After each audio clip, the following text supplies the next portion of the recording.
Welcome to the Tech Egg. Don't get scrambled. Enjoy the video. You already have tabs open, so let's group them now. Right-click any tab and choose Add to New Group. That first action creates a container you can control. Name the group and pick a color so you can spot related work at a glance. Once done, drag other tabs into that colored pill to add them. This reduces clutter and makes switching contexts faster because all related tabs live together under one visible label. Now organize the group for efficient use.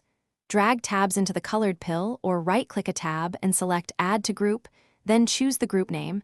That's how you populate it. Reorder groups by grabbing the pill and moving it along the tab strip so priorities reflect left-to-right workflow. Make sure to collapse groups you're not using. That frees tab bar space but keeps everything intact. If you change your mind, expand and rearrange. To finalize, move the entire group to a new window by dragging its colored pill to the window edge, which creates a focus session for that task.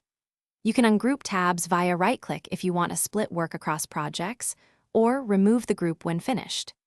If a group disappears or behaves oddly, make sure Chrome is up to date and temporarily disable tab management extensions. Restarting Chrome often restores normal behavior. That single troubleshooting step fixes most issues quickly. Thanks for watching. Consider subscribing if I helped unscramble your problems.